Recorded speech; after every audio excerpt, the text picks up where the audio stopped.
Hi, congratulations on your new RV. We're really excited for you. Please make sure before you're signing that you bring the following items with you. If you're a cash buyer, please make sure that you bring a cashier's check, no personal checks at time of signing, or you may bring actual cash. If you're a finance customer, please make sure that you bring proof of insurance listing your specific lien holder. If you need that information, please call us ahead of time. Also, make sure that you bring all valid driver's license of all persons that will be listed on the title. If you have a trade that you're trading in with us, please make sure that you bring your 10-day payoff as well as your title and all persons who will be listed on the title of that trade. Arrive 30 minutes early before your appointment time so we can properly inspect your unit, and also make sure that you have the fridge on and running prior to arrival. If you have any questions, please feel free to give us a call at 810-686-0710. Thanks so much. Have a great day. Hello, this is Mike from TradeWinds RV Center, here to congratulate you on your Keystone Bold Ultralight 221 RBS travel trailer. I'm going to walk you around this thing, show you how to use a few things, and get the best out of your camping experience. Let's start by talking about arriving at the campsite. A couple things to take into consideration when parking. On your campsite, you can have this big awning to bring in and out. On your off campsite, of course you're going to have your slide. Need plenty of room for that to come in and out, but I also want you to think about where your power and water connections are going to be. Your power is going to plug in all the way in the rear of the unit, and your water connection is going to be in the docking station up here in your front passageway. So park accordingly so you can utilize the facilities at the campsite. Once you get our hitch unhooked, all we're going to do is level our unit. Our unit does come with a power tongue jack. Night docking light, should you arrive at night, simply retract to lower, extend to raise. Now, should you lose power, take your jacket, bike rack off here, and this hand crank will bring this up and down with a little manual override that's up underneath this rubber stopper. Speaking of power, check your battery posts now and then. Make sure those haven't wiggled loose going down the road. Once we got our unit level, next thing we're going to do is stabilize it. The unit comes with power stabilizing jacks. It appears where we'll retract or extend them. I'm going to hit retract. Oh, I'm going to hit extend, excuse me. And that is going to bring down my rear ones, I believe. Here's my front ones. I'm going to recommend stabilizing jack pads. Jack pads are going to protect the feet of your stabilizing jacks from dirt and debris and hot blacktop. Once in a while you may have to adjust these. Just make sure they're loose so they'll come down good. Use your 10% off coupon, grab a 4-pack of those. Run them down, and then run these down just until they're taut. Remember, our unit's already level. All we're trying to do at this point is stabilize it. So once these are down, and you feel like you're going to lift the unit, go ahead and stop. Repeat the process in the back. Got our unit level and stable. Let's hook up our power and water. Again, big long 30-amp cord plugs in here on the rear of the unit. Where these new Furion cords go on is they'll come in to the left, turn to the right, and then turn your washer. At the end of that 30-amp service, should you need to plug into a 110, there's a 30 to 15-amp reducer. Comes with your convenience pack. That's power hooked up. Let's hook up our water. Then your docking station's up front here. Real simple process. Your winterization's already been shut off, as well as your hot water bypass. So we're going to pay attention to up top here. 3 different hookups. We have a city water, fresh water, and your black tank flush. At campsites, we're going to hook up to city water. First and foremost, your water pressure regulator. This water pressure regulator is going to reduce water pressure to 40 to 50 psi, protecting the lines in the unit. Always use this when putting fluid in your unit here. Hook that up. Hook up your hose. And don't turn your hose on yet. Let's find your hot water heater. And your unit's located on the rear here. And all we're doing at this point, folks, is make sure our drain plug's back in. You may have left that out the last time you were out camping. Make sure you got that back in there nice and snug. Pressure release valve is down. Then you can go ahead and turn that hose on. After that hose has been on for a little bit, go inside and open the slide if you need to. What I need you to do is get in there and open up your water taps. Get a nice steady flow of water going through them. Once you have a nice steady flow of water, all the air's out of the lines, you shut them off, then you can turn that hot water heater on from indoors, because you'll know that it is full at that point. All right, let's say we're gonna go camping and we're not gonna use city water. We're gonna go dry camping, or boondocking as they like to call it. In that case, we're gonna fill up our freshwater tank. No need for a water pressure regulator here. Simply use a hose, gravity fill. Two ways to tell when this is full. One, there's an overflow valve right here. Or two, on the inside where you check the levels of your black and gray tanks, there's also a freshwater button. Once that's full, remove that hose, put your cap back on here, and then whenever you want to utilize that water, you'll turn on your water pump inside. Don't turn on your water pump when hooked up to this city water. That's already pressurized. Alright, we got power and water. We're all set to camp. Let me go ahead and walk you around the rest of the unit, starting here in your docking station. Again, your city water connection, fresh water, black tank flush. We'll talk about that when we dump our black and gray tanks back there. Here's where you're siphoning your winterization, and here's where you bypass your hot water heater at that time. You guys have a hot and cold outdoor shower with this hose that'll hook up to it. Again, your stabilizing jacks, cable and satellite hookups, and a little handle to run your hoses down through. Run your water hose down through that so you can keep your compartment door closed, and lighting. Here's your hand crank manual override for your power stabilizing jacks. You see there's a slot in here. You get that lined up just right, and that'll bring these up or down if you lose your power. Make sure you don't just pull on these. You gotta lift up and let that down. Lock them in. On your slides, if you want to add to the longevity of the life of these, they have a fluid that you can spray on them. Keeps them pliable. Helps them keep from dry rotting over the years. It is rubber after all. Access to the back of your fridge. That's mainly for your technicians. Here's where you dump our black and gray tanks. Your rear stabilizing jacks. Again, our power. Looks like you already have your backup camera on there. Again, our hot water heater.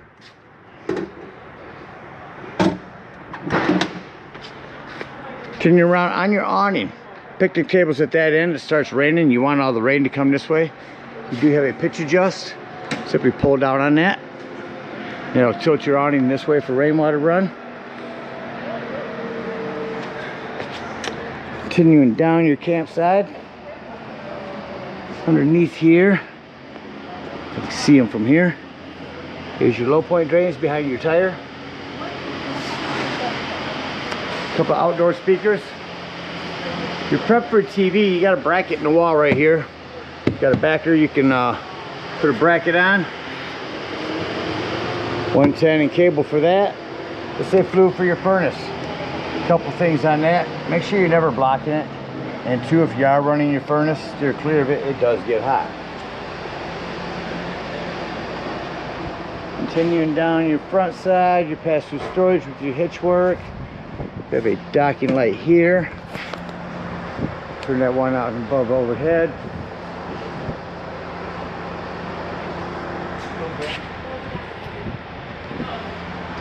Propane does have a cover.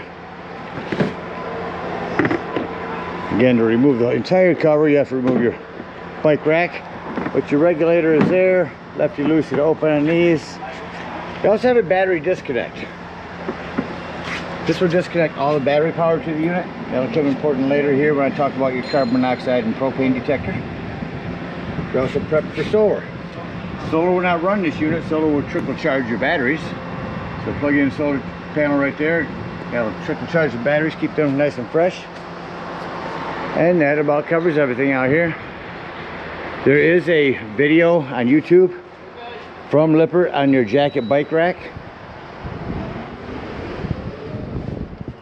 Again, make sure you lift up on those when putting these down. So you lock those for travel. Coming to your entry doorway. Same thing, closing and opening these. Make sure your exterior door is all the way open, or this piece will catch on it when you're coming out. Coming up those solid steps, first thing I like to point out inside is your fire extinguisher. Make sure that you and everyone that's camping with you knows the fire extinguisher is located at the entry doorway in case of an emergency. Coming in and over to our left on the wall is our control panel. Starting up top, there's where you see your brand new battery. Fresh water, that's what you can hold down to tell when your potable water is full. And your black and gray tanks, you can keep an eye on those. Down here is where you can turn on your hot water heater if hooked to gas, or if plugged in. It does make a difference. Here's where you turn on your water pump if you're using potable water. That'll be your awning light. Ceiling lights in here. Your slide control and your awning. On your awning, when you're running that out, you only want to run that out until your flap falls down to 90 degrees and you can see your brown bar. If you're not paying attention and hold that button down, those will continue to run themselves out and start to run themselves up backwards. So keep an eye on it when you run it out. Make sure you don't run it out further than you need to. As I continue to run that in, you got a 110, a couple of USBs here, your thermostat, which I'll come back to here in 1 second when I've got two hands. Put that awning in, shut the awning light off and close our door. You know, they actually call these slam locks because they work best when just gently slammed. Thermostat, let's go ahead and turn on the AC in here. Get that to crank up. There it goes. You have a quick dump on these as well, which when you open that up, cold air blast down here. Now I'm going to go ahead and I'm going to shut that off. Let's get past first, go right to off.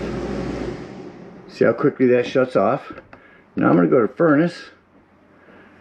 Get your furnace to kick in. You hear that underneath the stove there. Now we'll shut your furnace off. You're going to notice it's going to take a few minutes for your furnace fan to cycle through before it shuts off. Over here is where you raise and lower your temperatures. Down here is your 12 volt carbon monoxide propane detector.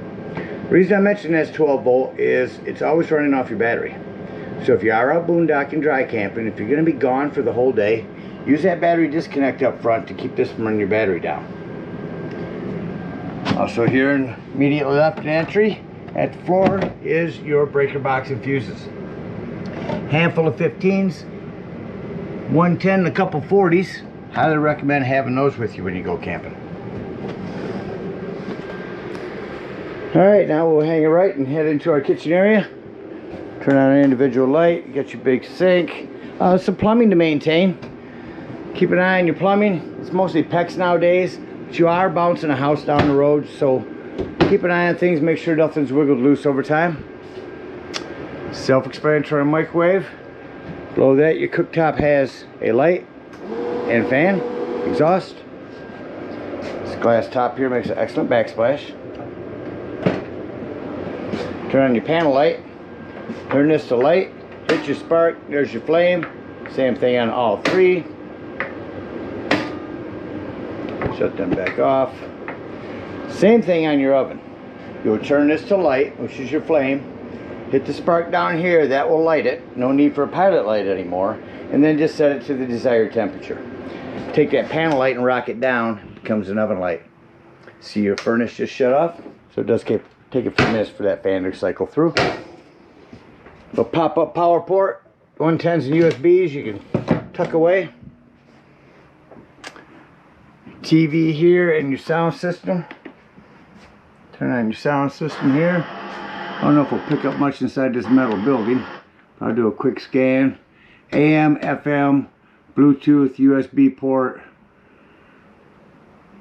HDMI's, auxiliary headphones. Right. Dual zoned. Shut it off indoors. Now you just got it outdoors. Or shut both off. Shut the whole thing off. TV over here. See if I can get lucky and find your remote. Alright, so find your remote. Turn that on. Down here in the drawer you also have lots of paperwork, as well as a couple drying racks for your sink over there.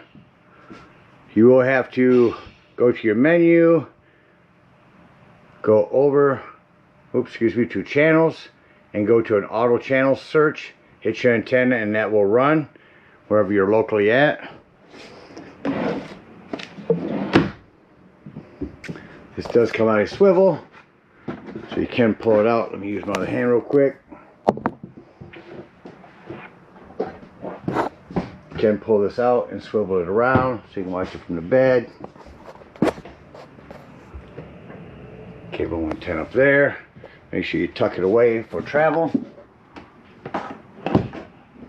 Back up in there, and there's also a strap to strap it in for travel. We'll put that safety strap on that. Coming into your bedroom, you got cubbies in the back.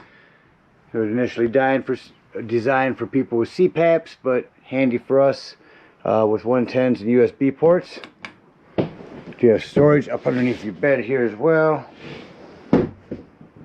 Sofa is a parachute pull recliner. Reach in there and pull on that parachute pull type of handle. That'll recline. You will have to push it back down by feet. 110 USB there. 110's on that side.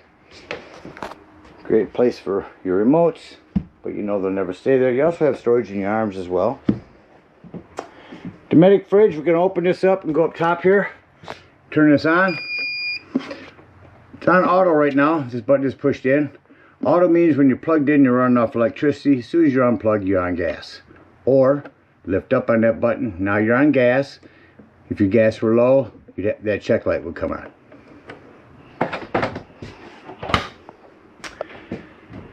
In the ceiling here, we do have a hand crank open, just a vent. Also your smoke alarm down here. Quick dump AC. Now we can come into your bathroom to mention a couple things. Lighting 110 with GFCI reset right here. More plumbing to maintain. Again, mainly just keep an eye on it like no more than you would at home. A little more because again you're bouncing the house down the road. So make sure that this door is snapped closed for travel. And that about covers everything on the inside. So it's act like we're leaving the campsite and close the unit up. I shut that light off in there. I shut this ceiling light off because then I can walk around and see the individual lighting that I need to shut off. Now that's off, I can turn on my main lights from over here.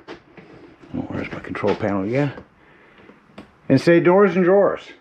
Walk through the unit, make sure all doors and drawers are closed. Nothing's going to impede your slide from coming in.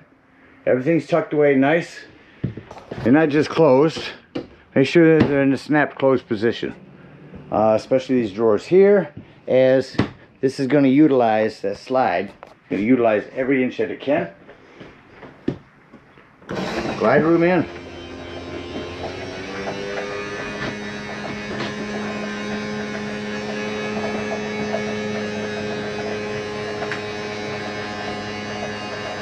Make sure you put things in the fridge in a way that you think they'll travel nicely.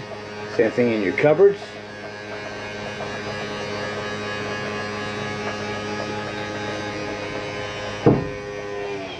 Once that's in, shut off our light and exit the unit. Now again, on these steps, biggest thing here is make sure that this exterior door is all the way open. Lift these up. These are adjustable as well with a cotter pin right here. So you can raise or lower these if you're on uneven ground. Set this inside. You can turn this handle right or left. That's gonna lock that in there for you. Put it back straight. Before you leave the dump station, and that's in case you want to get inside and check your tanks by the panel when you're dumping, make sure you lock and deadbolt this exterior door, lift and turn this handle. Alright, if we are boondocking, if we're out dry camping, come up here by your front stabilizing jacks and open up that freshwater drain. Otherwise, unhook your water, your cable, your power, hook up your hitch, bring up your stabilizing jacks and head on up to the dump station. At the dump station, park accordingly. Your dump is going to be all the way at the rear of the unit, in between the rear and your tires, on your driver's side of your tow vehicle.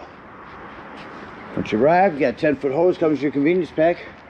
Hook that up. First handle we're going to pull is the black tank. Now once it sounds like that black tank is no longer draining, step inside, check your panel, make sure it is empty. Leave that black handle open. Come back up here to your dump station, or your station here. Grab that hose at the dump station and hook it up to this tank flush. Let that run for a good 5 minutes, again with your black handle completely open. It's going to wash all that nastiness out of there for you. When that's done, remove your hose, close that up, make sure that all of that washout that you just put in there has drained. Then close your black handle and pull your gray handle. That's going to be cleaner waters, your sinks and your showers, and that'll clean your sewage hose out for you. While that's draining, step over to the other side here and open up our low point drains. Right back there by the axle. Once them are done, you come to your hot water heater. Lift up on this pressure release valve. That's going to dump some hot water out of there, so be careful. Leave that up. When that's done, push that back down, otherwise your door's not going to close. Then you can pull this drain plug down here for a little residual hot water. Come back around. That gray tank is done. Close that gray tank, grab that sewage hose, and conveniently and sanitarily store that sewage hose right there in your bumper. Again, thank you guys so much for your purchase. Hope you enjoy this bullet for many years to come. Happy camping.